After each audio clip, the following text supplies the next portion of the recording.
ini super ini. Kalau suhu yang melihat ini flaringan kelas super ini. Jadi seperti ini cara flaring yang bagus ya. Flaring pipa AC yang bagus ini seperti ini.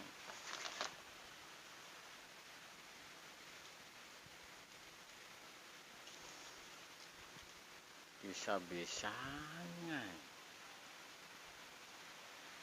ini flaring yang bagus. Jadi ini kalau suhu tahu, para suhu AC tahu ini bikin greget. Oke. Jadi cara flaring yang bagus.